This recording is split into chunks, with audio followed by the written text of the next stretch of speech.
Bienvenidos una vez más a Espoesía. En esta ocasión hablaremos de las funciones del lenguaje. Antes de empezar, deberíamos preguntarnos por qué hablamos de las funciones del lenguaje y qué entendemos por funciones de la lengua. Vamos a ello. La lingüística y la comunicación a lo largo del siglo XX se preocuparon de entender por qué los mensajes que envía un emisor, aun siendo completamente idénticos, varían en su significado. ¿Has pensado alguna vez cómo distinguimos el significado de dos oraciones que son completamente idénticas? ¿De qué dependerá que el significado de una oración varíe? Por ejemplo, en la oración son las 5 podemos encontrar un doble significado, indicar la hora y también decir que se llega tarde. ¿Cómo podemos descubrir el verdadero significado de la oración? Normalmente, el significado lo extraemos de modo natural, atendiendo a la intención y al contexto en el que el emisor emite el mensaje. En función del contexto, por ejemplo, en un atasco y en un momento de enfado del emisor con el receptor, la oración "son las 5" se dirá de modo desenfadado, recriminando al receptor que debían haber salido más pronto.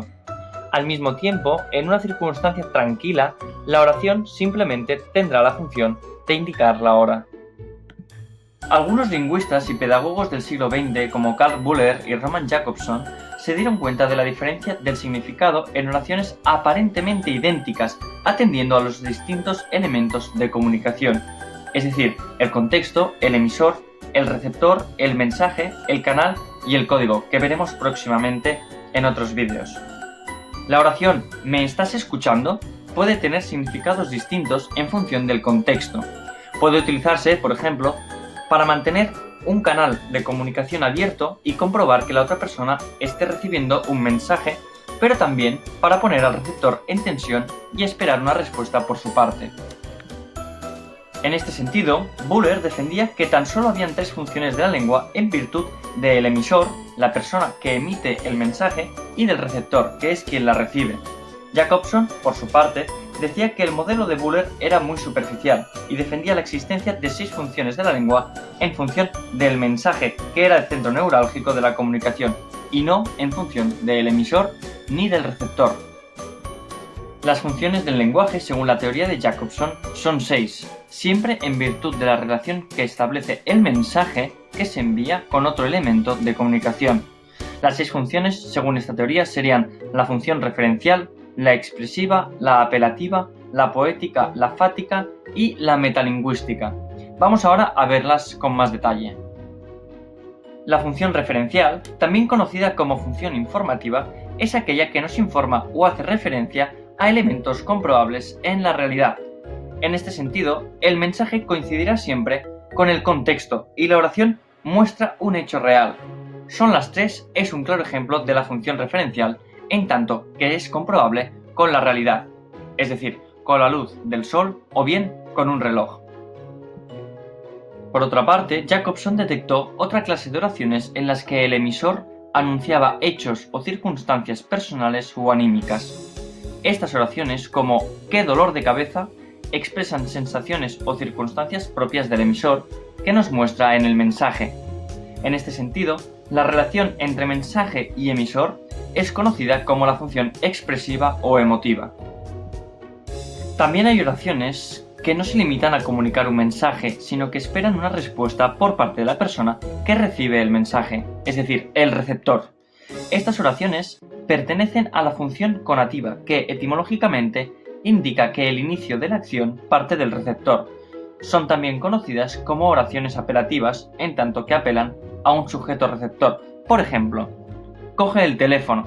Lo que se espera detrás de esta oración es que el sujeto receptor vaya y coja el teléfono. Además de las ya mencionadas funciones, el mensaje en sí puede variar y ser más elegante en el momento de comunicar o expresar alguna idea. El mensaje, como sabemos, se expresa a través de palabras, y son estas palabras las que hacen que el mensaje sea más bonito o elegante o más vulgar.